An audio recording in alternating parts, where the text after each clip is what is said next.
Grabación.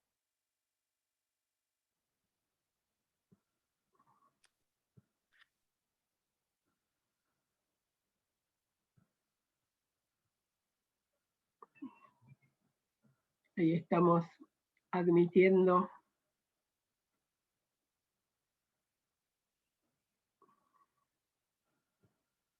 Lorelei, Liliana.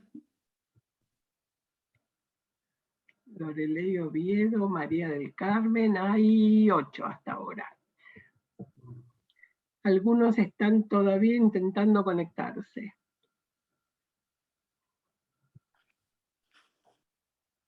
Estoy en Rawson, en Chubut. ¿Ah, sí?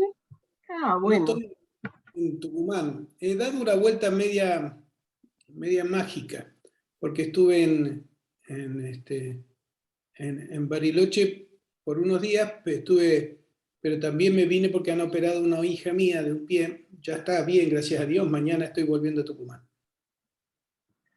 Bueno, me alegro que tu hija esté bien. Buenas tardes a todos. Como saben, tenemos al fiscal Gustavo Gómez, quien no le gusta que ocupemos mucho tiempo para presentarlo, así que, Gustavo, te dejo a cargo que te presentes a vos mismo. Gracias. Bueno, la verdad es que le contaba recién a Silvia, no sé si alguno me escuchó decir, no estoy en Tucumán, estoy en la ciudad, en mi querida ciudad de Rawson, que fue la ciudad donde yo empecé a trabajar como fiscal. Estoy tratando de cerrar una pantalla que se me abrió recién, no sé cuál es. No. ¿Se me desactivó todo, puede ser? No. No, se está viendo una pantalla tuya que dice cuándo se contamina y cuándo la contaminación es un delito ambiental. Ajá. Bien, ahí está el origen. Le decía que estoy en Rawson, mi querida ciudad de Rawson, donde yo me inicié como primero secretario penal, secretario electoral, después fiscal federal, y donde comenzó mi primera causa por un crimen ambiental. Allá por el año 1991, los pingüinos empetrolados, 17.000 pingüinos empetrolados. De ahí en más empezamos un camino que no para, que desgraciadamente no para, porque cada vez son más los delitos ambientales que se van cometiendo, no solo en Argentina, en América Latina y en el mundo, porque el fruto de estos problemas que tenemos con el clima, el calentamiento global, etcétera, no es otra cosa que la provocación del hombre hacia la naturaleza. Ya, si Dios quiere, mañana regreso a Tucumán porque el lunes me esperan buenas parvas de trabajo, que ya no se pueden decir que son expedientes porque es todo informal, todo es internet, todo es cibernético, pero por lo pronto no dejan de ser una muy buena cantidad de documentos para leer. Y una de las cosas que tengo para leer justamente se trata de un caso, de una denuncia de contaminación ambiental por parte de un ingenio azucarero. Así que viene bien refrescar un poco qué es esto de los delitos ambientales. Ahí tienen mi correo electrónico, si quieren tomar nota, antoniogustavogomez@yahoo.com, yo creo que muchos lo tienen. Los teléfonos de la oficina, la Fiscalía de Cámara y tanto el correo personal como el teléfono de la Fiscalía de Cámara siempre está abierto para cualquier consulta, no solamente a las que están dentro de mi jurisdicción, sino también afuera. Incluso muchas veces nos hacen consultas sobre delitos ambientales de otros países, porque hay mucha similitud en la legislación, y nos preguntan a veces cómo llevar una prueba adelante o cómo avanzar con una prueba determinada. Así que no tengan ningún empacho en mandarme un correo o en llamarme o en hacerme las preguntas que ustedes crean convenientes para poder discutir y poder hablar de estos temas. La charla va a tener un tiempo breve, no creo que sea demasiado, pero les ruego que si hay alguna duda se la comenten a Silvia para que ella me las vaya transmitiendo por el chat. Y va a tener un sistema de 3 partes más o menos.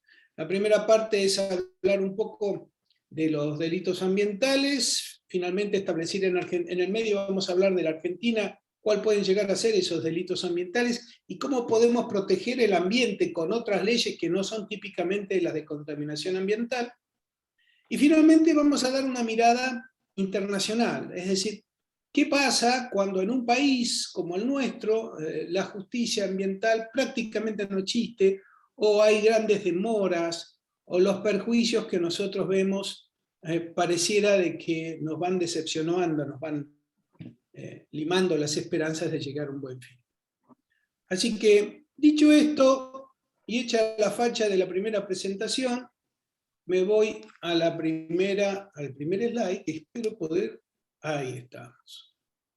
¿Se ve de modo completo? Creo que sí, ¿no? Sí, se ve perfecto. La gran pregunta de siempre, esto es,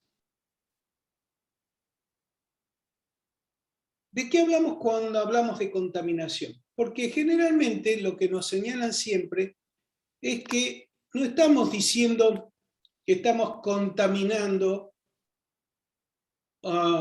el agua, el cielo, el aire o la tierra si no hay un daño. Es una discusión bastante común, bastante preocupante en los químicos, por ejemplo, o en los bioquímicos, o si nos mezclamos hasta con los teólogos, como le digo ahí, establecer si tenemos un caso de contaminación ambiental o no. Porque generalmente se piensa en un resultado, es decir, bueno, tenemos cianuro en el agua, pero hay alguien que se haya enfermado, hay alguien que haya tenido algún perjuicio, el agua, la tierra, etc. Pareciera que estuviésemos en ese campo, digamos, de las dudas, y la duda, como ustedes saben, en los juicios siempre es a favor del reo, con lo cual no nos ayuda demasiado en la investigación. Yo no quiero entrar, no es bueno entrar en esa larga discusión de químicos, bioquímicos, ingenieros, etc. A mí me parece que en el derecho esa discusión no se da. Más allá de las pruebas periciales incluso, es bastante común que cuando hablemos de un delito ambiental, lo primero que digamos, ay, ¿cómo hacemos la pericia para saber si estamos en un delito o no? Y la verdad es que la contaminación como tal impacta en la ley penal, se transforma en un hecho ilícito cuando supera los niveles admitidos por las normas administrativas o cuando la técnica de eliminación de algún residuo, por ejemplo, no es aceptada por la ley. Hay situaciones, tanto en el derecho constitucional, administrativo, civil, que podemos discutir si se trata de un hecho de contaminación o no. Pero en el campo de los delitos, en el campo del derecho penal, habrá una contaminación con residuos, habrá una contaminación con sustancias, cuando esto supere algún índice previsto por la ley penal ambiental o, en un caso muy particular, de una sustancia que tenga un impacto en la naturaleza. La primera pregunta que uno lo asalta cuando hablamos también de delitos ambientales es ¿por qué nosotros somos tan malos para proteger la tierra? ¿Por qué la justicia? ¿Por qué el poder ejecutivo? No digo el poder legislativo porque hay legislación que es realmente muy buena, pero no la utilizamos, no la aplicamos. ¿Cuál es la razón por la cual no aplicamos las normas ambientales que protegen el ambiente? ¿Cuál es la razón por la cual los delitos ambientales, a pesar de ser tan claros, cualquiera de los que me está escuchando seguramente le viene a la cabeza, porque si no, no estarían aquí, le viene a la cabeza algún hecho de contaminación? Y la pregunta es, ¿por qué estas causas penales no avanzan en la investigación? ¿Por qué no se castiga a los responsables? Cuando hablamos de un bien jurídico como es la Pachamama, ¿por qué no se los castiga con eficacia? Y la respuesta tiene que ver con este remolino que tienen ustedes a la vista, lo que es una mezcla de corrupción e impunidad. ¿Por qué? Porque cuando tengo una empresa y trato de producir, cuanto más contamino, cuanto más fácil me signifique eliminar los residuos, cuanto menos problemas tenga en tirar las basuras a un espacio cualquiera, sin ningún tipo de tratamiento, voy a tener más ganancias. A más contaminación, evidentemente hay más ganancias. Uno lo ve en la megaminería, por ejemplo. Uno siempre le dicen, porque sos antiminero. No, la realidad no es que uno es antiminero, sino que la contaminación que produce la megaminería le da pingües ganancias porque le permiten contaminar sin límite. Entonces, si yo tengo más contaminación, voy a ganar mucho más dinero. Y cuanto más dinero gano, más quiero invertir en ese país, en ese lugar, en esa provincia, más quiero invertir mi capital, porque sé que a la larga la cuenta me da un beneficio mayor que, por ejemplo, hacer una explotación minera en Suiza. Por hablar del tema minería, que es un tema tan candente hoy en Chubut. Si yo traigo mucho capital de inversión, corre un riesgo de que en algún momento me caiga la autoridad encima por contaminar. Entonces, es fundamental que organice un sistema de corrupción que me garantice la posibilidad de producir contaminando. Entonces, si yo voy a invertir un gran capital de inversión, tengo que generar en ese lugar niveles altos de corrupción que me permitan seguir produciendo. Esa corrupción tiene la cara, la forma, tiene la imagen de palabras tales como, por ejemplo, fuentes de trabajo, ¿no? Cuando uno habla de megaminería, uno está hablando, ¿a cuántas personas le va a dar trabajo, ¿no? Y bueno, si para que le den trabajo podemos mirar para el costado, o los controles tienen que ser mínimos.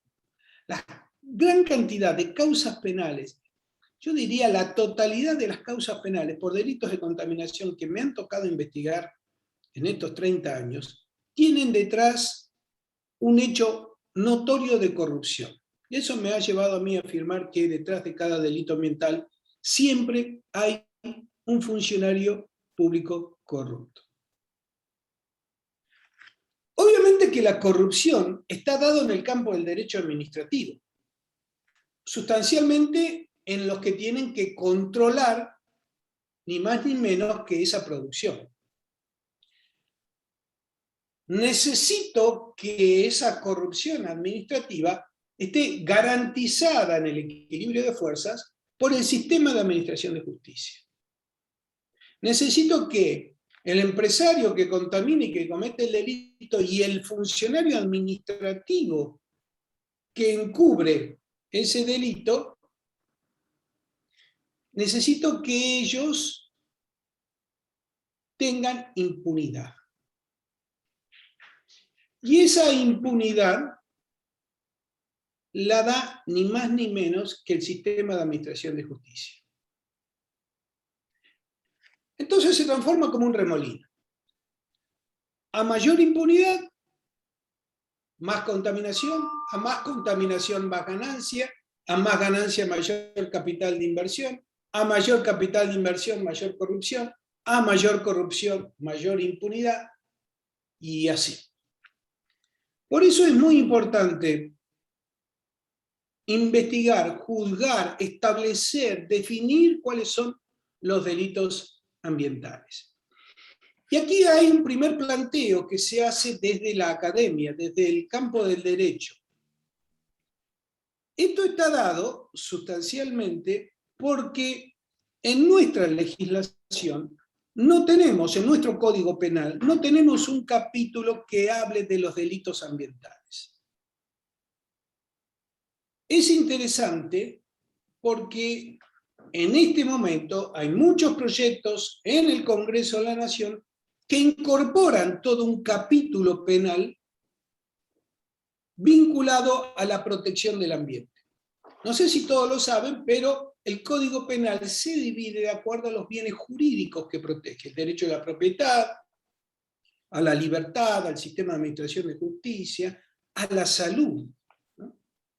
Entonces, lo que he hecho a los efectos de poder explicarles el tema de los delitos ambientales fue buscar dentro del Código Penal cuáles son los delitos que, sin proteger expresamente al medio ambiente, de una manera u otra lo podemos considerar un delito ambiental. Yo creo que, por ejemplo, los delitos contra la seguridad. Un incendio de un bosque, una inundación, una explosión dado por un mal manejo que provoca un daño ambiental grave, está previsto por el artículo 186 del Código Penal.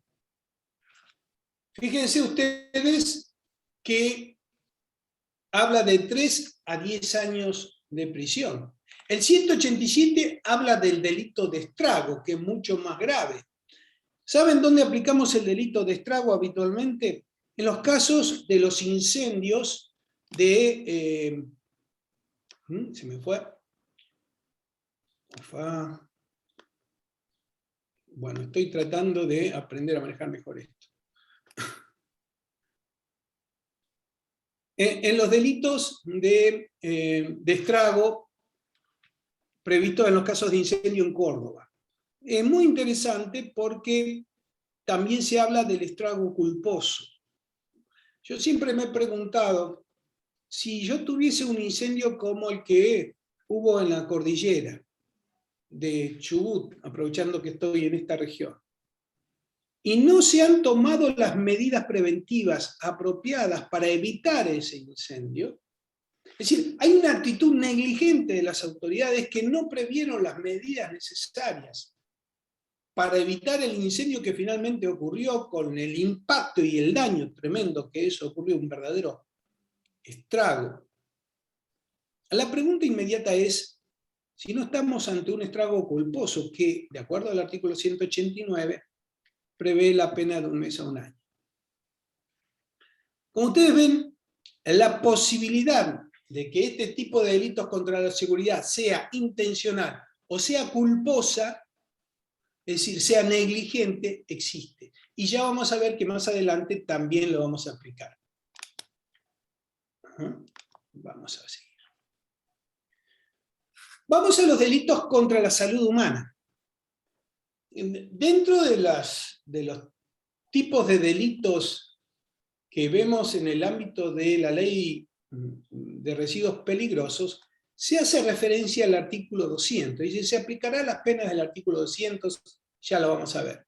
Pero fíjense que se castiga de 3 a 10 años de prisión el delito doloso de envenenar o adulterar el agua. Y de 6 meses a 5 años si es culposo. Otra vez las dos imágenes. El delito intencional de envenenarlo y el delito de negligencia al momento de hablar de un delito culposo. A mí me tocó investigar un caso del delito culposo de envenenamiento o alteración del agua, cuando hace muchos años atrás se discutía el tema del flúor. Ustedes, tal vez algunos recuerden que se discutió durante mucho tiempo la utilización del flúor o fluorar el agua desde los centros de distribución como una medida de ayudar a las caries o a la protección dental, etc. Los dentríficos venían con flúor, en importantes cantidades. Resulta que estudios médicos posteriores, y en constancia de la denuncia que a mí me llegó, estaba eso, establecía de que podía provocar una enfermedad bastante grave que se llama fluorosis.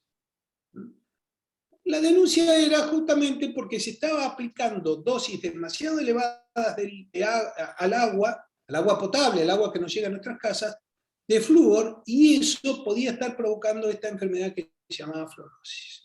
Acá estamos en presencia de un posible delito culposo, previsto por el artículo 203.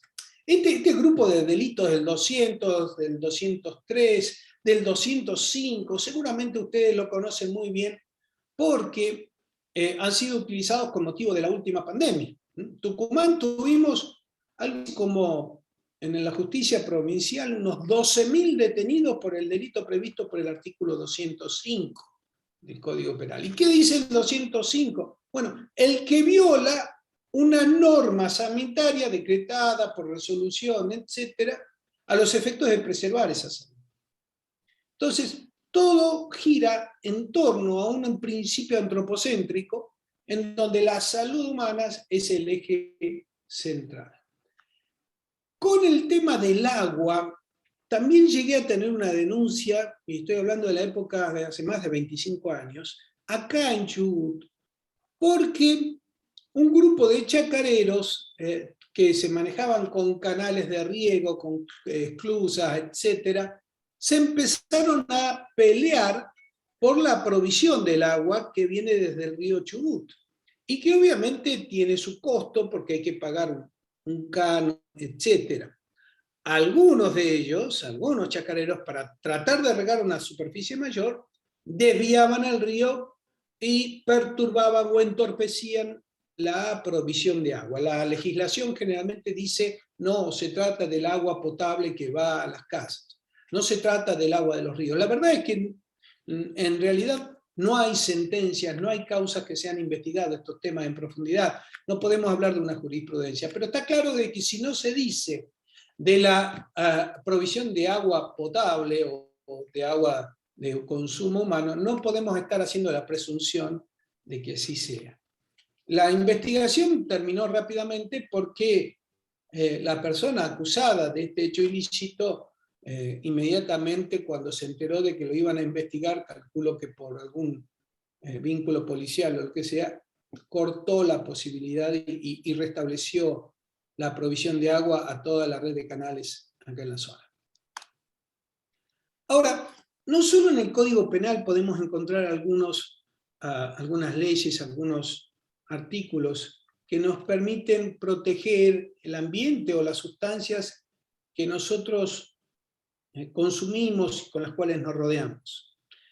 También dentro del propio código podemos hablar de el envenenamiento de medicamentos, la adulteración de medicamentos. Por ejemplo, ¿quién no recuerda el caso del envenenamiento del propóleo, que trajo tan graves consecuencias?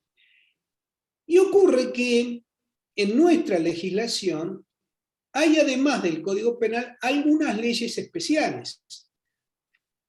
Cuando llegué a San Miguel de Tucumán fue algo muy curioso porque me tocó una causa penal por adulteración de vino. En el juicio que se llevó adelante, en la declaración testimoniales, que se tomó a muchas personas que fueron afectadas por un bodeguero que recibía el vino a granel y lo depositaba en unos piletones y los adulteraba con alcohol, lo que provocaba un tremendo daño. Uno de los testigos risueñamente dice, este delito debería ser penado con la muerte. Lo dijo textualmente dentro de la declaración testimonial. Pero fíjense ustedes que es un delito importante. Tiene una pena mínima de 3 años de prisión. Es decir, que el legislador, hay algún tipo de delitos vinculados con la salud, por ejemplo, que le da una gran importancia y a otros no tanto. Yo creo que en este marco, la ley de narcotráfico, la 23737, es una de las leyes especiales más importantes que tenemos. Y quiero que reparen en ella, porque prevé lo que nosotros conocemos como un delito de peligro. Es decir, yo no necesito que alguien quede con un daño en la salud para que yo pueda abrir una causa penal por narcotráfico. Igual que la ley del vino, yo no necesito que alguien se encuentre afectado por la adulteración del vino para sostener el delito de la adulteración del vino. Acá estamos hablando casi de un principio de lo que los abogados llaman de responsabilidad objetiva. El solo hecho de estar incurso en estas circunstancias, el solo hecho de tener cocaína, marihuana, alguna sustancia prohibida por la ley 2377, ya lo hace a uno cometer ese delito. Vamos a avanzar un poco más sobre el tema cuando hablemos de la ley de residuos peligrosos. El otro tema es la ley de fauna. Por ejemplo, tenemos de 2 meses a 2 años de prisión, hay otros tipos penales más, y con una inhabilitación especial de hasta 5 años, aquel que cazare animales de fauna silvestre cuya captura o comercialización estén prohibidas. Este tipo de delito es de aplicación bastante común en algunas provincias, como Córdoba, como Chaco, como en Formosa, en Misiones. He visto muchas causas penales en aquellos lugares porque la fauna de estos espacios provinciales, son muy ricas. Y el valor comercial de muchas de las especies es realmente muy elevado. Un oso hormiguero, por ejemplo, tiene un valor de mercado enorme. Y cazar un oso hormiguero o atraparlo para su posterior venta es un grave delito.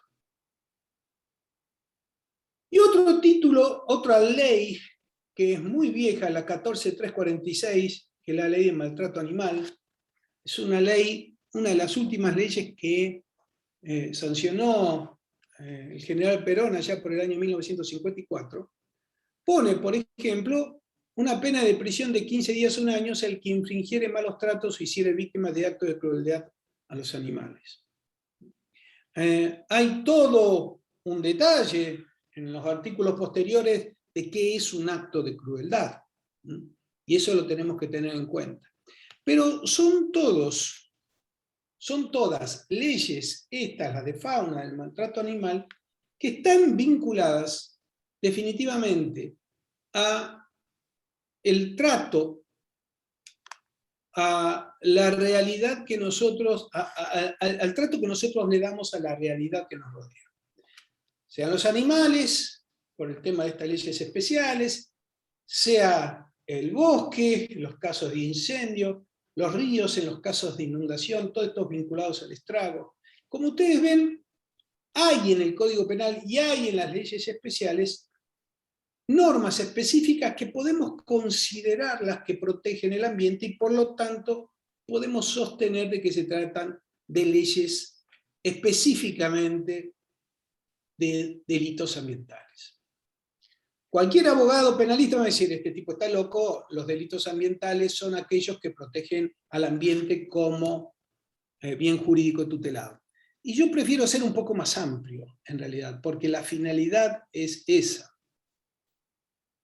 Vamos a la ley que me parece más contundente en el marco de los delitos ambientales, y es la ley de residuos peligrosos, la ley 24.051.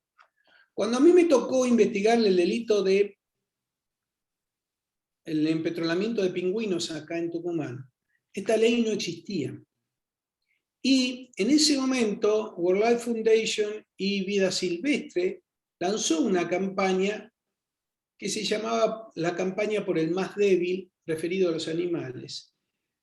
Y fue una gran discusión en el Congreso de la Nación, porque se impulsaba la creación de los delitos ambientales, estoy hablando de los primeros años de la década del 90, y no había una predisposición para sostener lo que hoy tanto se está impulsando en el campo social.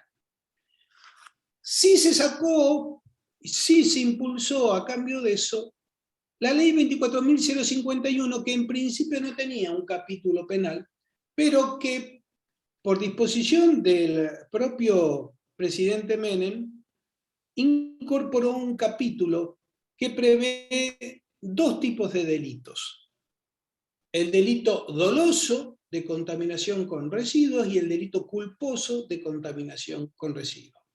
Y en el Congreso se le incorporan dos artículos más. Uno que dice que los delitos previstos en esta ley son de competencia federal, y otro que dice que la responsabilidad de ese delito de contaminación del ambiente es ni más ni menos que del directorio, si es que se trata una persona jurídica, la beneficiada por la contaminación.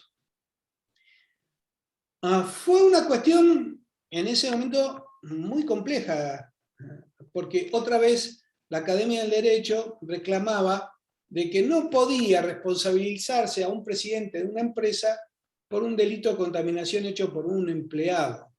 No se trata acá de culpar al chofer de un camión atmosférico que vuelca sus residuos en el río, sino que se trata de verificar qué tipo de control está haciendo el dueño de la empresa que maneja los camiones atmosféricos para verificar dónde los están volcando.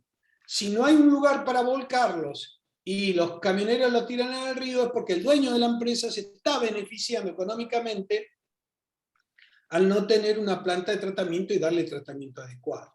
De ahí es que nace esta responsabilidad penal del directorio de la empresa. No sé, Silvia, si hasta aquí tenemos algún tipo de preguntas. Ya llevamos una media hora y si no, sigo. A ver, no tenemos preguntas del auditorio, yo tengo un montón, así que seguí, que igual me las dejo guardadas para después. Sigamos.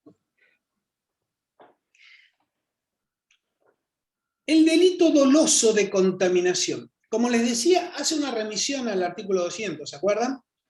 Que habíamos visto antes. Y dice: el que utilizando los residuos a que se refiere la presente ley, envenenare, adulterare o contaminare, tres verbos, de un modo peligroso para la salud. ¿Ahí dice la salud humana? Me parece que no. Dice: ¿la salud de quién? Del suelo, el agua o la atmósfera o el ambiente en general. La pena de 3 a 10 años de prisión. Este artículo tiene muchos niveles de discusión, muchísima, amiga, se ha escrito bastante sobre esta norma, me ha tocado escribir mucho, por cierto, especialmente en mis dictámenes, y acá hay que distinguir algunas cuestiones. Primero, los residuos a lo que se refiere la presente ley. Es que la ley 24.051 tiene una serie de anexos y tiene una resolución que reglamenta esta ley. Y en esas resoluciones ustedes van a encontrar, por ejemplo, los topes máximos de contaminación para cada uno de los residuos posibles. Plomo, menos de 1 microgramo, mercurio, tanto. Cuando la contaminación que yo detecto supera, estoy en presencia del delito. Si está por debajo, puede ser una infracción administrativa, pero si estoy por encima, estoy hablando de un delito ambiental. Por ejemplo, quitarle al agua el oxígeno por la contaminación de sustancias ácidas, como puede ser la vinaza, que es un desecho de la caña de azúcar, es un delito previsto por la resolución, por el decreto 831, que reglamenta este delito. Entonces, está referido a los residuos previstos por esta ley, pero también está referido a las maniobras. Por ejemplo, reinyectar aceites y petróleos o restos de petróleos que no pueden ser utilizados por la industria, reinyectarlos a la tierra, es una maniobra prohibida por los anexos de la ley. Entonces estamos en presencia también de un delito previsto aquí. Habla de un modo peligroso. Este peligro no significa un resultado. Hay dos grupos. Si vamos a atenernos a las consecuencias del delito, hay dos grupos importantes. El delito de resultado, y el delito de peligro. Los dos quedan configurados. No es que el delito de peligro es un delito de tentativa que no llegó al resultado. Y vuelvo otra vez a la imagen del narcotráfico. El solo hecho de tener 1 kilo de cocaína en la casa es un peligro para la sociedad. Y por eso la ley 23.737 lo tipifica con una pena de 4 años de prisión mínimo. Es un peligro en abstracto, porque está el kilo de cocaína en el ropero de mi casa, puede estar 5 años y yo no lo saco a vender. Pero el solo hecho de que esté ahí es un peligro en abstracto. Y por lo tanto la ley lo contempla como un delito. El otro grupo de delitos son los delitos de resultado. Los delitos de resultado son los más comunes, un robo, un hurto, una lesión, etc. Son delitos de resultados comunes que seguramente ustedes deben tener en claro como que es necesario provocar el daño al bien jurídico tutelado. Entonces, hay 2 grandes grupos, el delito de peligro y el delito de resultado. Ahora, nuestros queridos académicos del derecho penal dividen los delitos de peligro en delitos de peligro abstracto y delitos de peligro en concreto. El delito de peligro abstracto, el que yo le conté recién de la cocaína, la marihuana, está el kilo de droga ahí. En abstracto, tener esa droga es un peligro. Aquí, si lo tengo hoy, de acá a 10 años, mientras lo tenga ahí, es un peligro en abstracto. El peligro en concreto tiene que ver con la posibilidad concreta de estar cometiendo un daño en el aquí y en el ahora. Por ejemplo, volcar una sustancia a un río que contamine y ponga en peligro la fauna itícola de ese río. Yo no tengo que salir a probar que se murió un pescado, un pez, cuando se muere el pescado, que se haya muerto un pez. ¿Por qué? Porque ya estaría con un resultado. Pero es un peligro concreto para la fauna itícola. Lo que ha dicho la jurisprudencia en torno a este artículo es que es un delito de peligro abstracto. Es un delito de peligro abstracto. Yo no necesito que se ponga en peligro la fauna itícola. El solo hecho de que se esté volcando en el río ya es suficiente para que el delito esté configurado. Y es de la salud del ambiente, no es la salud humana, porque ¿qué dicen muchos abogados? Que como la pena es del artículo 200, ¿se acuerdan del Código Penal de Delitos contra la Salud Humana? Dice, bueno, pero como la pena es del 200, estamos hablando de la salud de las personas. No, caramba, está hablando de la salud del suelo, del agua y de la atmósfera. Esto es complicado, hay que saber discutirlo, porque obviamente muchas empresas sostienen de que no hay contaminación porque no hay resultados visibles. Nadie se muere de un cáncer. Y nosotros caemos en la trampa. Fíjense ustedes que empezamos a hablar de los delitos de minería en Andalgalá, por darle un ejemplo, porque han aumentado la cantidad de cánceres en la población. Lo primero que vamos a tener es un juicio donde va a venir un perito médico y me va a decir, no hay una relación causal probada entre lo que produce la empresa minera y el cáncer que aumenta en Andalgalá, porque ningún médico se lo va a dar. Es llevar los delitos ambientales como estos a un delito de resultado, es poner la pelota en el arco a favor de la defensa. Por eso tenemos que mantenernos en el delito de peligro. En la discusión de las empresas petroleras, dicen, pero si nadie se ha envenenado por el petróleo que se derramó en Caleta, Córdoba, por ejemplo, en Comodoro Rivadavia. ¿Por qué si no se hizo daño a ninguna persona tenemos que nosotros estar siendo investigados? Bueno, porque es un delito de peligro. Porque justamente el solo hecho de haber volcado ese petróleo en Caleta, Córdoba, ya configura el artículo 55. Ahora, como les contaba antes, también está previsto el delito culposo, que da una pena de 1 mes a 2 años cuando alguno de los hechos previstos en el artículo anterior, ¿se acuerdan los 3 verbos?, fuere cometido por imprudencia, negligencia, impericia en el propio arte o profesión, o por inobservancia de los reglamentos u ordenanzas, y una prisión de 1 mes a 2 años, muchísimo menos. Imprudencia y negligencia. Miren, el caso más notable es el de Hachal, en donde la empresa minera, que tuvo que haber cambiado una válvula que por su estado revestía el peligro de romperse, y la empresa no lo hizo, volcó una cantidad de agua de cianuro al río Hachal, lo que provocó un serio problema de contaminación. Hubo una imprudencia, una negligencia, debió haberse cambiado esa válvula. Pero por cuestiones económicas dice, no, lo vamos a posponer, lo vamos a ver más adelante. No hubo un control, por ejemplo, en una fábrica que tiraba un humo negro y espeso. Bueno, en realidad ya lo vamos a ver. Esa imprudencia, esa negligencia está prevista como un delito. También habla de la impericia en el propio arte o profesión. Este es un tema más vinculado, o yo por lo menos lo veo más vinculado a los informes de impacto ambiental. ¿Cuántas veces vemos en los informes de impacto ambiental un resultado, vemos un informe, vemos una firma estampada por un ingeniero civil hablando del impacto de una empresa determinada en la fauna y flora de un lugar?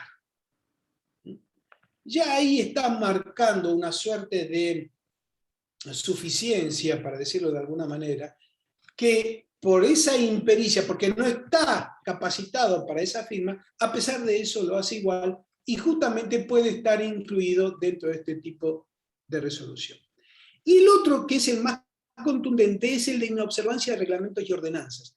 A mí este es el que más me interesa porque nosotros tenemos muchas ordenanzas municipales de protección del ambiente. En Tucumán, el intendente de una ciudad muy importante que se llama Concepción tenía una ordenanza que establecía el modo exacto que se tenían que disponer los residuos sólidos urbanos, los famosos RSU. El intendente, que no quería gastar tanta plata y que no le interesaba invertir en una planta de tratamiento, etc., desoyó esa ordenanza y empezó a tirar la basura de una manera tal que de golpe y porrazo apareció flotando por el río Salín, como si fuera una jangada de camalotes en el río Paraná. Esa circunstancia hace que el intendente inobserva una ordenanza y por lo tanto comete el delito de contaminación. Un caso concreto, Buspack. Este es un caso que llevó Carlos Mateo, un fiscal que hoy ya lamentablemente se jubiló, pero fíjense que cualquiera puede tener este caso en su provincia, en su lugar, en la ciudad. ¿Cuántos colectivos conocen ustedes que tienen sus baños químicos, llegan a la terminal de colectivo, los lavan, limpian los baños y todo dónde va a parar? A los canales? Nunca se le da el tratamiento adecuado. En este caso, la decisión de no darle ese tratamiento estaba en una zona de gris y aplicando el artículo anterior que nosotros mencionamos, los investigados y juzgados fueron justamente los directivos de la firma que se llama Buspack. Lo traje como un hecho más como para que ustedes tengan, para entendernos. Le traje también algún fallo jurisprudencial. A mí siempre me preguntan ¿por qué hay tanta impunidad en delitos ambientales? Y yo siempre digo, la realidad es que nunca hemos llegado a los máximos niveles de los tribunales del país.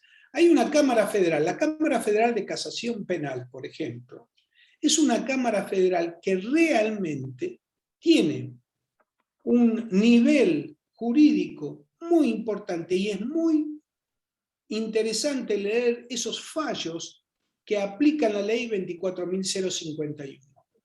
Fíjense este caso, por ejemplo, que es el caso de una azucarera, de un ingenio azucarero, donde habla que se trata de una concepción más amplia que la salud humana, que habla de la protección de todos los componentes vivos del ecosistema, como orientados a proteger por la 24051.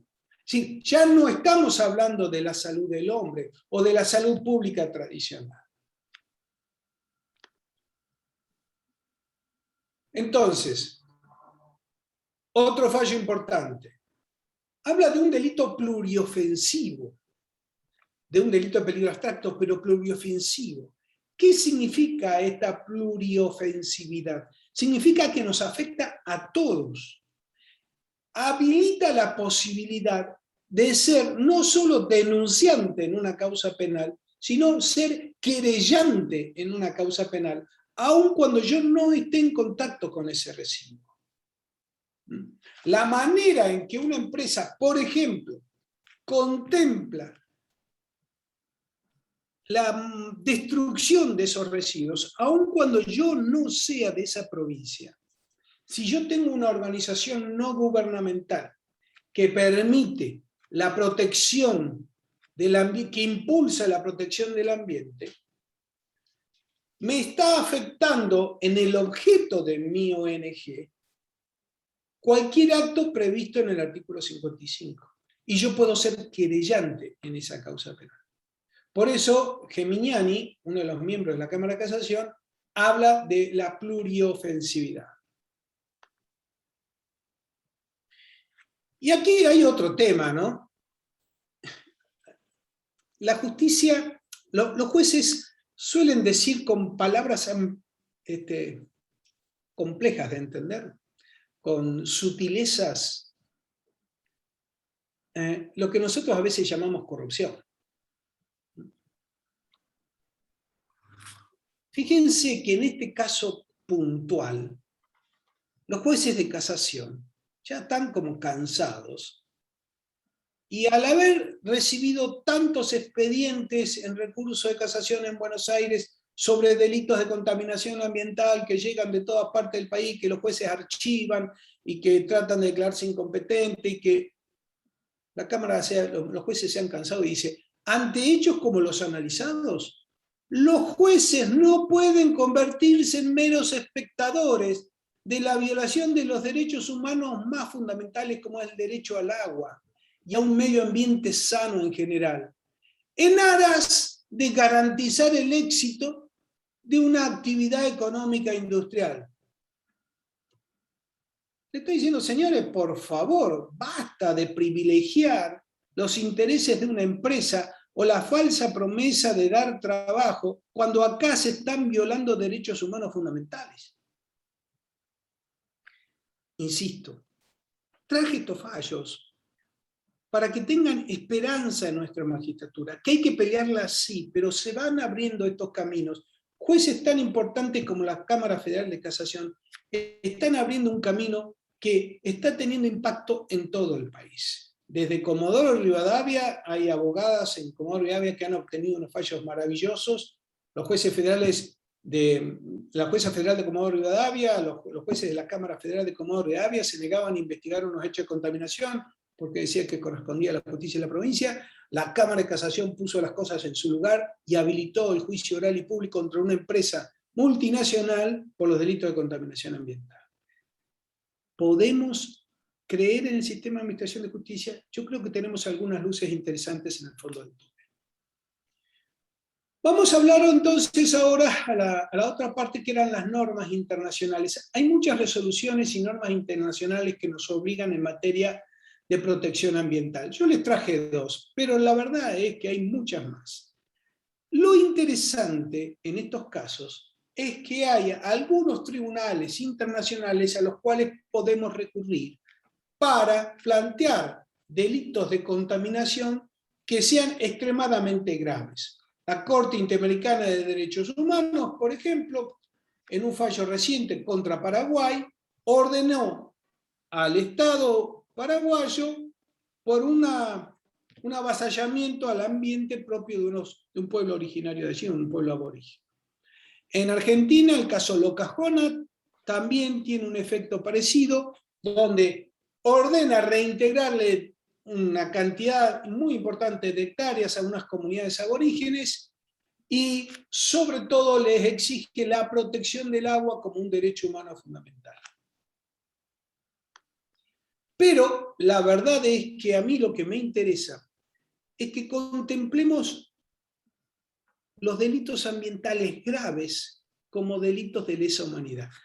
Todos estamos acostumbrados a hablar de genocidios, de los delitos de lesa humanidad. Argentina está envuelta ya hace muchos años en un montón de causas penales que estamos abriendo, investigando por los delitos de lesa humanidad cometidos en la época de la dictadura militar y aún antes también. Investigar ha motivado la creación de una Corte Penal Internacional a través de un tratado, se llama el Tratado de Roma, y en esa Corte Penal se han empezado a investigar crímenes realmente tremendos. Muchos fueron juzgados y condenados, y hay otro grupo de delitos que no se pueden juzgar y condenar porque la presión de los estados es muy grave. Pero ahí tienen ustedes una definición de lo que yo creo que es un delito ambiental de lesa humanidad, según este Tratado de Roma. Es una definición abierta, no es una definición que podamos decir que se trata de algo, un números clausus, ni mucho menos. Con algunos colegas nos hemos sentado a tratar de pensar cómo presentar un caso, y de hecho lo hicimos, en la Corte Penal Internacional.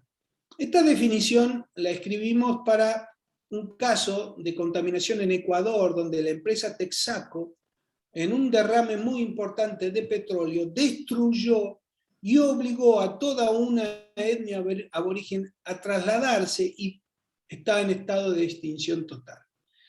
El delito es tan grave y la justicia fue tan cómplice con la empresa Texaco que lo que se hizo fue una presentación en la Corte Penal Internacional en base a esta definición, tratando de explicar de que estamos en presencia de un delito ambiental de lesa humanidad. Este grupo de delitos, desde mi modesto entender, va a ser a futuro los hechos más graves y más importantes que vamos a tener que trabajar si el calentamiento global sigue en estos niveles, si los niveles de contaminación con microplásticos en el mar siguen en estos niveles. ¿Cuál es la característica de un delito ambiental de lesa humanidad? Primero, permite la autoría mediata, la teoría del dominio del hecho, es decir, el rol del directorio. Piensen ustedes en el derrame de petróleo que produce la British Petroleum en el Golfo de México hace unos años. ¿A quién le vamos a echar la culpa? Al capitán que está a cargo, como se hizo en Estados Unidos. ¿A quién se juzgó? Al capitán que estaba a cargo de la planta. Hay una película maravillosa, si la pueden encontrar. Al capitán que está a cargo de la planta. No se juzgó a las autoridades de British Petroleum, que fueron las que pusieron obstáculos ante los reclamos que se hacían desde el punto de vista técnico porque le pedían que paren la producción. Entonces, el principio de autoría mediata me va a permitir a mí juzgar al directorio de la empresa y no únicamente al último eslabón.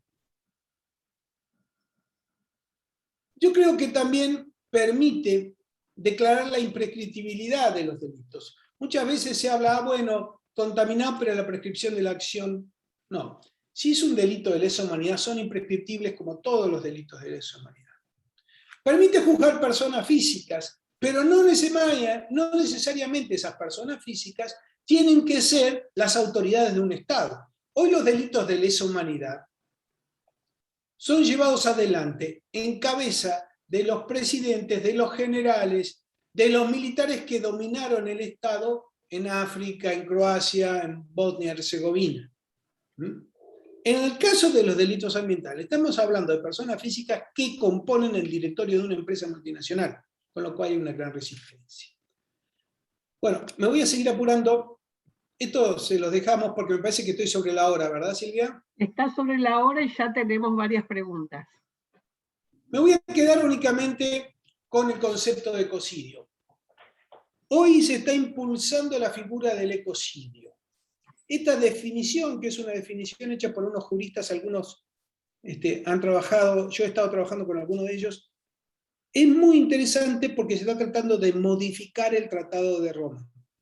¿Para qué? Para incluir la figura del ecocidio como esa gran manifestación, ese causa de daño grave. A mí lo que me preocupa de esta figura, ¿sabe qué es? Que lo prevé como un delito de resultado. No lo prevé como un delito de peligro. Pero si lo llegan a incorporar, compro cañitas voladoras y salgo a tirar cohetes. Perdón, no, eso está prohibido. Eso está prohibido. Bueno, pero para festejar. Mi último mensaje, no hay que aflojar. Esa garza y ese sapo somos nosotros. Esas garzas son estas grandes multinacionales que nos roban. Esa garza también es la empresa que para ganar más plata tira los líquidos cloacales en el río. La pelea está entre el sapo que le está apretando el cogote a la garza para que no lo trague y la está ahogando, y la garza que se lo quiere tragar. Yo siempre digo que la mano izquierda de ese sapo es la gente, son ustedes, son los ciudadanos de a pie, son las organizaciones no gubernamentales, es nuestra querida Iglesia Católica que pelea por la vida. La mano derecha somos quienes ejercemos el sistema de administración de justicia, somos los abogados que iniciamos las querellas penales, son los jueces que juzgan y condenan para que la garza no se trague al sapo. ¿Vamos a la pregunta, Silvia? Vamos, bueno, voy a ir por orden de cómo las fueron haciendo. La primera es, con todas estas leyes de contaminación, etcétera, ¿cómo se aplican a todas las empresas que contaminan con distintos tipos de agroquímicos, biocidas, pesticidas o como lo queramos llamar? Ya hay pruebas de que están contaminados el aire, el agua, llueve glifosato, por ejemplo, por un laboratorio de la Universidad de La Plata. Pero, ¿qué pasa? Vamos a compartir la imagen porque salió tu página web. Sí, y no sé cómo hacer. Abajo, abajo, arriba, te tiene que aparecer un cartel que dice dejar de compartir. A ver si yo puedo ayudarte. Dejar de compartir. Ahí está. Perfecto. Gracias. ¿Ahí estamos? Ahí. Genial. Bien. Te pongo un caso muy concreto, reciente, que lo hemos subido a algunos grupos de WhatsApp.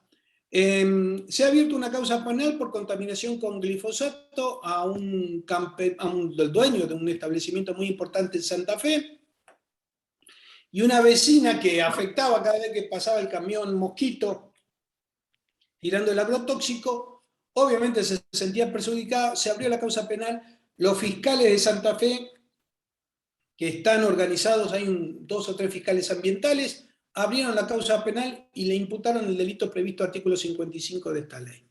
Es decir, ¿se puede abrir una causa penal por la contaminación con agrotóxicos? Sí, lo que pasa es que no se abre. ¿Qué fue necesario? Bueno, recurrir a una querella penal en donde un abogado, me saco el sombrero, el doctor Colombo, de Santa Fe, que trabaja con una ONG que se llama Capibara, le ofreció el patrocinio jurídico a esta vecina y se inició la querella penal. Y contó con un buen apoyo de los fiscales santafesinos. No sé si eso responde a la pregunta. Pero ahí hay una persona afectada directamente. Y yo pienso en lo que decías antes, ¿no? Hay una persona imputada directamente, pero ¿cómo probás quién contaminó el agua del río Paraná? La cuenca del Paraná, la cuenca del Luján en particular, está totalmente contaminada, con varios, no solo con glifosato. Hay que hacer un trabajo de investigación muy puntual. Recorrer el río Paraná y ver quién está tirando y dónde lo está tirando. Acá en el río Chubut, cuando estaba de fiscal aquí, junto con el CONICET y con el CEMPAT de acá de Puerto Madryn, se subieron unos investigadores donde nace el río Chubut en una balsa y lo recorrieron hasta donde desemboca e hicieron el listado de todas las industrias y todas las sustancias que se fueron volcando y se fueron abriendo esas causas penales. Claro, pero ahí tenés que estar detectándolo en el momento en que lo están haciendo. O no necesariamente. A ver, hay mucha impunidad en esto también, Silvia, ¿no? Hay mucha impunidad. Aquel que lo está haciendo lo va a seguir haciendo, porque como lo viene haciendo ya hace mucho tiempo, cree que tiene toda la de la razón. No conozco ningún caso de contaminación que deje de hacerlo porque alguien va a hacer alguna pericia. Claro. ¿Solo las ONG pueden ser querellantes? No. Yo insisto mucho en que sean querellantes los legisladores. En la causa penal de Minera La Lumbrera, donde ya han sido procesados el directorio de la empresa por el delito de contaminación, fue iniciado por una querella por una concejal de las termas de Río Hondo. O fíjate, una concejal porque el líquido que del secado de los barros se tiraba por un mineraloducto, terminaba en un canal pluvial, ella se presentó como creyente porque dijo que la empresa estaba también tirándole ahí. Ahí Y acá perdón, ahí están diciendo que es la concejal Anita Loto, exactamente. Sí. Y en esa misma causa penal también hay una ONG que se llama Conciencia Solidaria, y también hay otra, Conciencia Solidaria tiene sede en Buenos Aires, y también hay una ONG que se llama Proeco, que tiene sede en Tucumán. Ser querellante en una causa por un crimen ambiental es pluriofensivo.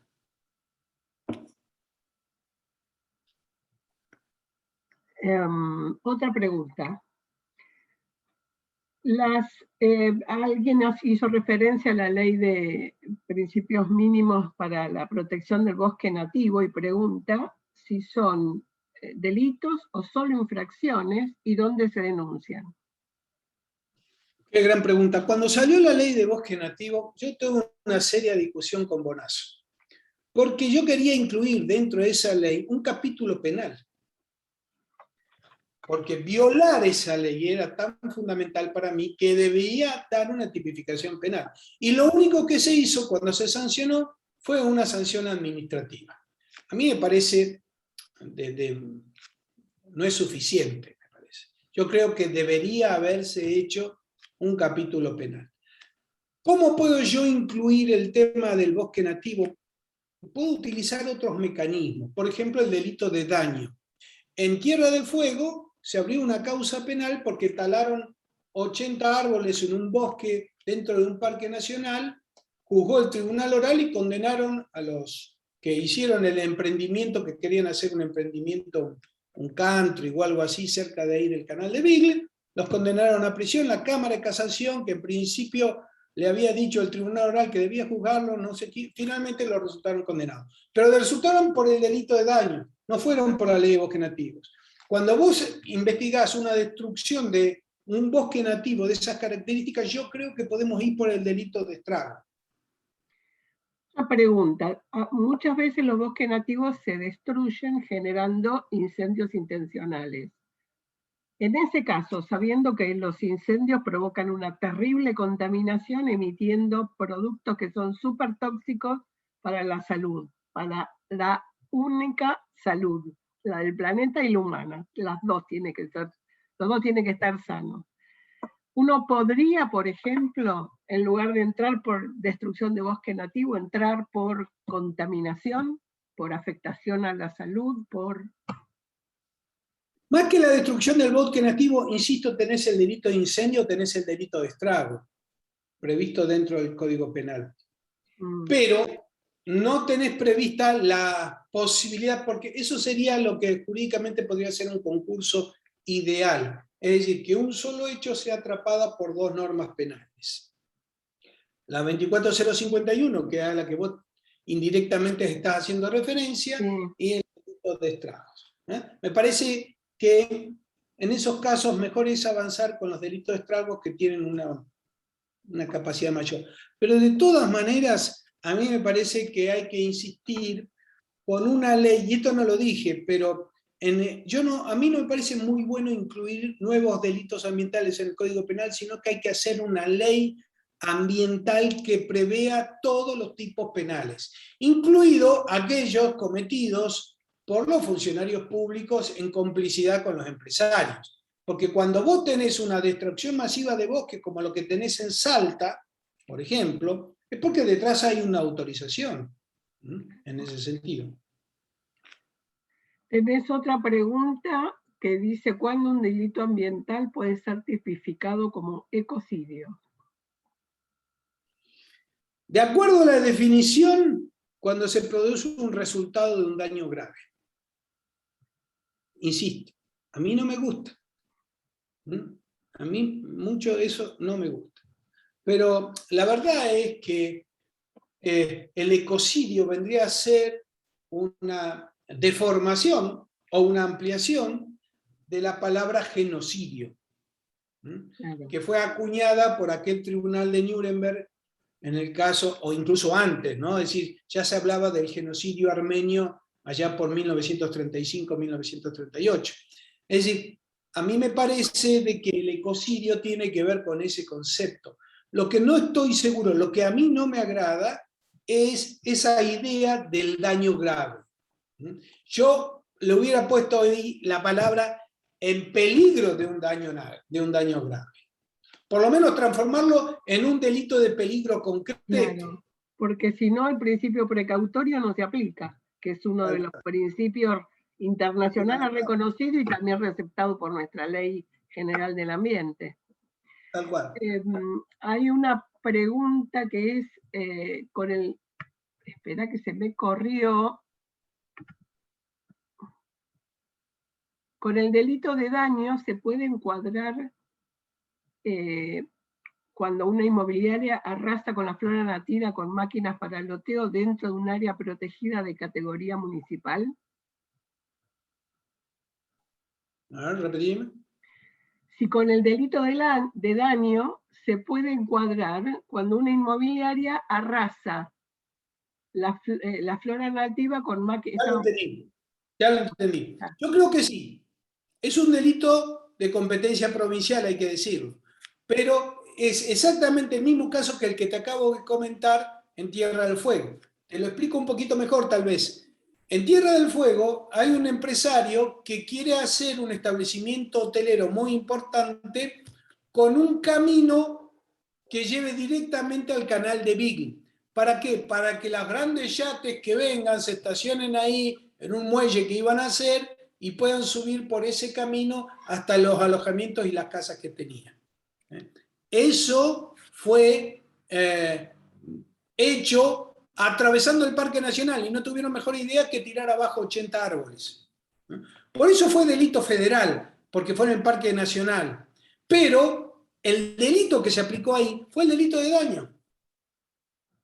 El delito por el cual fueron condenados fue por el delito de daño a los árboles. ¿Ese delito de daño ya incluye una reparación o se tiene que tramitar aparte? Toda causa penal que tenga un querellante implica una indemnización y una reparación, las dos cosas.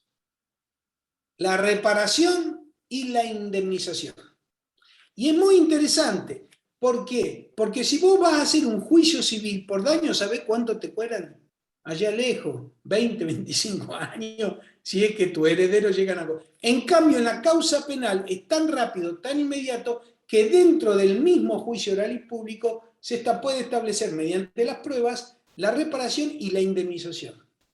¿En todas las jurisdicciones la tramitación de un juicio penal es oral y público? Sí, a cómo estamos trabajando en este momento, hay dos sistemas en la República Argentina procesal penal. Estamos hablando de sistemas procesales penales. Un sistema acusatorio y un sistema mixto, que es el que tenemos en el orden federal. En ambos, los juicios los juicios finales orales y públicos. En el campo del sistema acusatorio, por ejemplo, provincia de Buenos Aires, provincia de Chubut, provincia de Tucumán, las audiencias de imputación, que son aquellas audiencias donde se comienza la investigación, se hacen por Zoom. Y la gente toda la puede ver, esa audiencia de iniciación de la investigación por Zoom. O sea que también es pública. Hay otra pregunta en relación con la destrucción de árboles que citabas antes, que es cómo se calcula, cómo se le pone valor a esos árboles que tardan tantos años en volver a crecer, cuando pueden volver a crecer. Es el mismo valor que tiene la vida cuando se indemniza a alguien por un accidente, por un accidente de trabajo, etc. No tenemos un valor determinado, no está establecido como un monto exacto, pero cuidado, porque estamos hablando de indemnización más reparación del daño. Reparar el daño significa que la persona sí tiene que comprometer a plantar de vuelta los árboles que fueron talados, a sembrarlos y a proveer los medios necesarios para que se produzca el crecimiento de esos árboles. Ponele vos si querés llevar a regar los arbolitos, pero te quiero decir de que está previsto ese tipo de reparación. Y si no, también dentro del sistema penal hay reparaciones alternativas a la destrucción en sí misma. Bien. Mencionaste varias veces, hiciste la referencia si este es el límite para un contaminante X, si está por arriba del límite es delito. Si está por debajo puede ser una infracción. Ahora, tenemos poca experiencia en el mundo, y menos en Argentina, de hacer análisis de que combinan varias cosas. Pero científicamente ya está comprobado que más de una vez ese límite que está fijado, ese límite ambiental, por ejemplo, con determinado tipo de compuestos orgánicos persistentes que se bioacumulan, el ambiente está por debajo, pero el contaminante está por debajo del límite, pero hay personas afectadas, por ejemplo, que bioacumularon y tienen mucho más. Por eso esos compuestos son más peligrosos. ¿Hay alguna posibilidad de hacer una denuncia por algo que se comprobó después que es uno de estos contaminantes y que por más que el ambiente no superaba el límite, la realidad que es un compuesto orgánico persistente, por ejemplo? Vos estás hablando ahí, fíjate, de un delito de resultado. Sí, porque el delito de peligro no supera el límite. Yo te lo voy a llevar para el delito de peligro. A ver. En el río, yo no recuerdo, este es un caso muy, muy viejo de la Cámara Federal de San Martín, en provincia de Buenos Aires, creo. A ver, por ahí si está Pablo Campana, capaz que me ayuda a recordarlo. El río tenía muchas empresas instaladas a la vera del río que tiraban sus residuos contaminantes al río. Aguas abajo había una empresa de pintura que también tiraba sus líquidos contaminantes. Ninguna de todas las empresas tiraba por encima del índice de contaminación. Pero resulta que la acumulación que venían sumando, aquella que acumuló y consiguió superar el tope gracias a todo lo que ya venía de antemano, se la consideró como configurando el delito de contaminación. No quiero dar el nombre de la empresa, pero me parece que era una empresa de pinturas. Y es uno de los primeros fallos que salieron de aplicación de la 24051. ¿Qué te quiero decir con esto? Que vos tenés el delito para investigar siempre que esté el límite, lo podés ir, esa vía acumulación puede configurar un hecho ilícito al final de esa acumulación. Claro, este no es el caso de lo que yo vengo explicando, porque ahí se acumularon distintas empresas, cada una con su cantidad. En lo que yo hablo, no. A ver, para dar un ejemplo, el DDT, que está prohibido en todo el mundo, es porque es bioacumulativo. O sea, el cuerpo no es capaz de degradarlo y por lo tanto se acumula. Y a lo mejor comí algo que está contaminado y sumo más porque no puedo degradar. Entonces, aunque en el ambiente esté la cantidad de ese producto cumpliendo con la reglamentación, lo cierto es que hay productos que con el tiempo algunos se fueron prohibiendo, ¿no? Pero que son bioacumulativos y por lo tanto ese límite... En la medida que esa bioacumulación supere el nivel, estás en presencia del delito. No hace falta que lo ingieras. En la medida que en el ambiente que te rodea, esa bioacumulación supere ese nivel, me está poniendo un tema como el DDT que está prohibido, pero te lo puedo llevar al glifosato. Los agrotóxicos autorizados producen ese tipo de acumulación. Por eso en Santa Fe lo que se hizo fue abrirse una causa penal. La vecina decía de que le estaba provocando problemas en la salud, pero con buen tino los fiscales se volcaron por el delito de peligro. La querella sostuvo el delito de lesiones leves. A mi juicio le va a ser muy complicado probar desde el punto de vista médico alguna lesión en la salud de esa señora como proveniente de la contaminación de esos agrotóxicos. Pero me va a quedar el delito del artículo 55. Cuando nuestra legislación no incluye un límite, o incluye un límite que es en realidad superior a lo que la mayoría de los países del mundo han incluido, y tenemos un caso que es el arsénico. ¿Hay algo que se pueda hacer?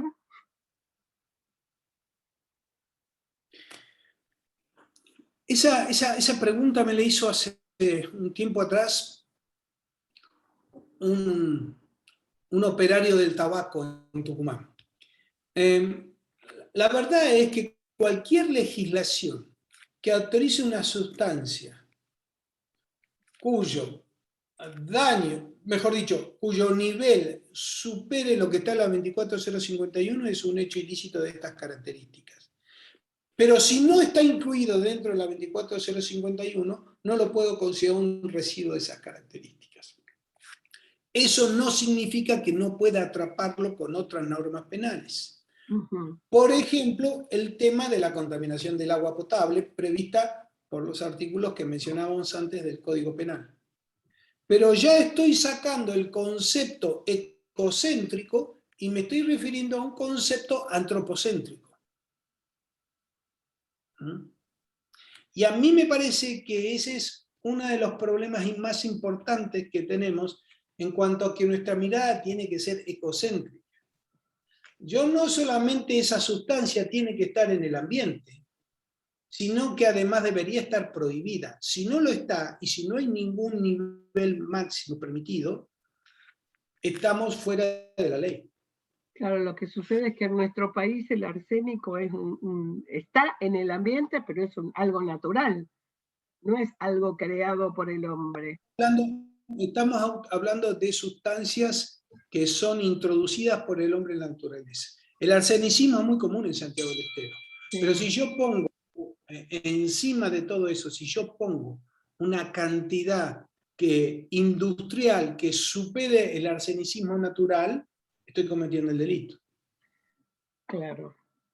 Ahora, me viene un ejemplo. Hace poco se comprobó que el glifosato, para decirlo de alguna manera, empeora la situación en lugares con mucho arsénico alto naturalmente.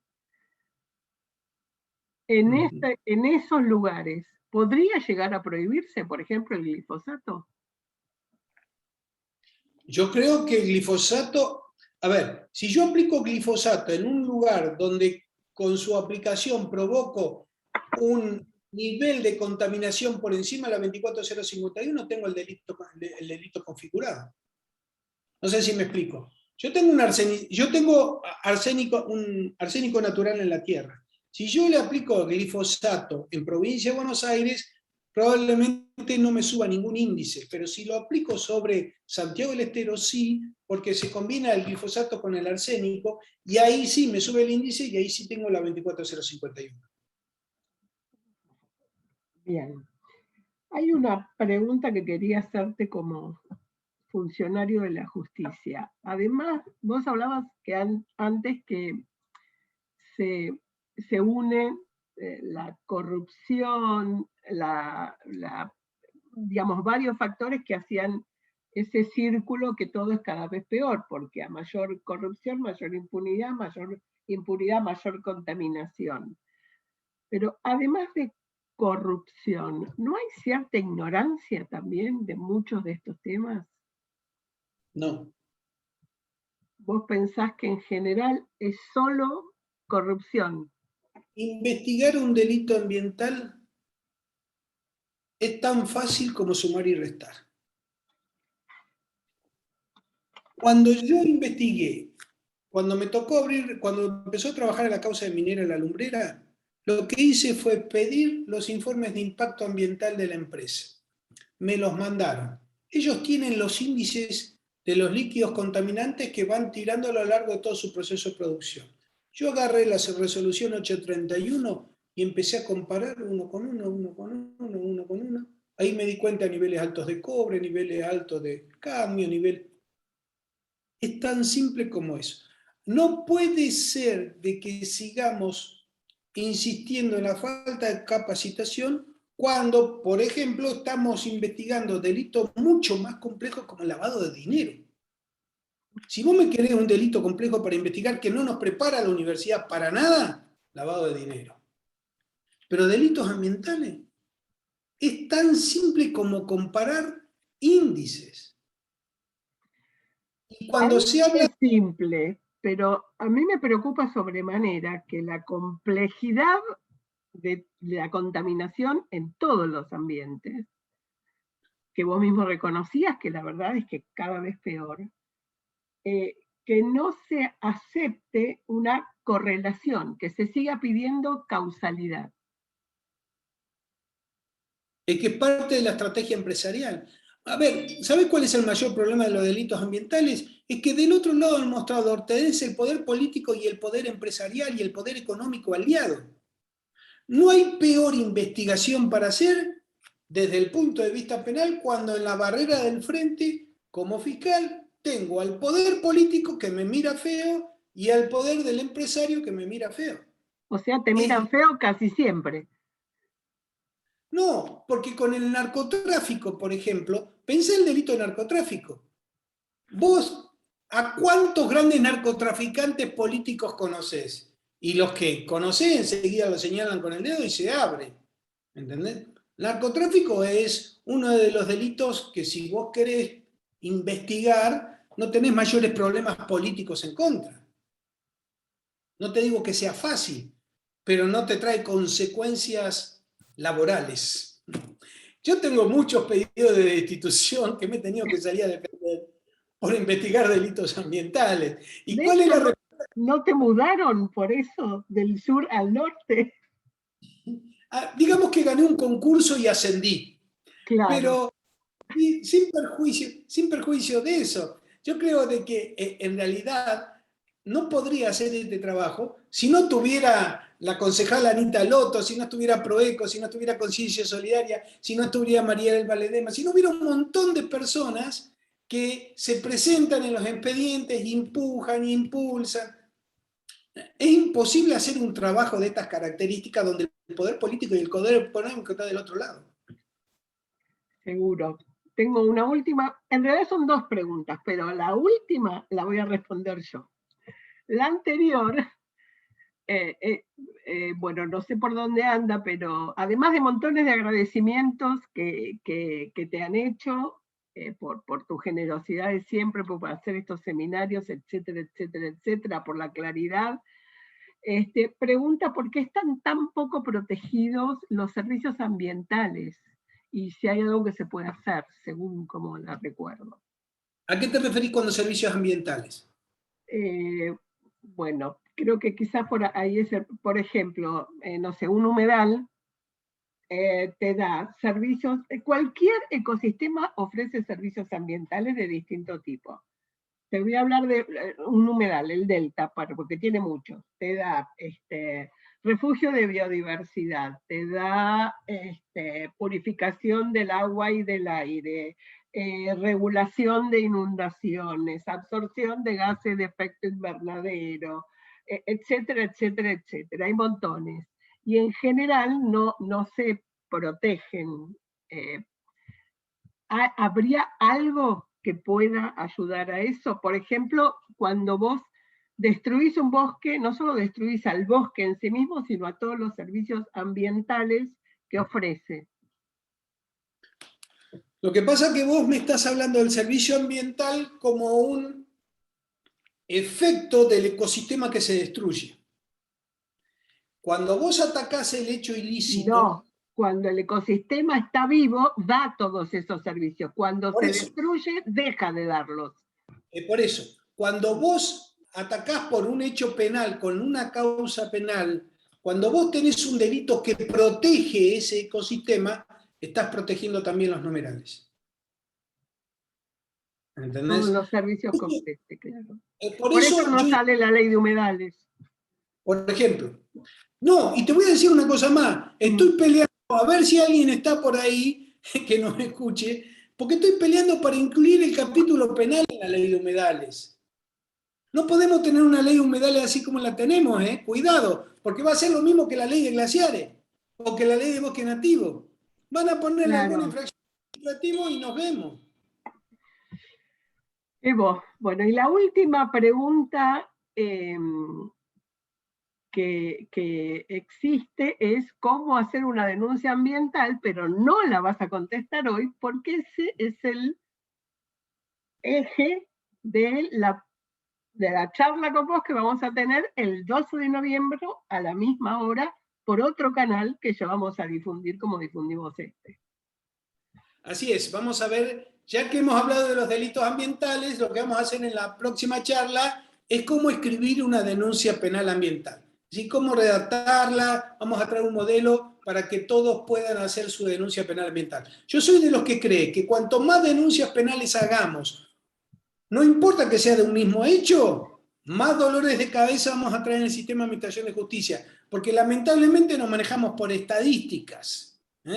Si vos tenés una causa de contrabando, 2 causas de contrabando, 10 causas de contrabando en un juzgado de frontera, es un problema. Pero si vos a eso le sumás 10 causas de contaminación, estás equiparándole el trabajo y eso obliga a los tribunales a trabajar más en profundidad. Entonces, para la próxima clase, el próximo viernes hacemos cómo hacer una denuncia penal.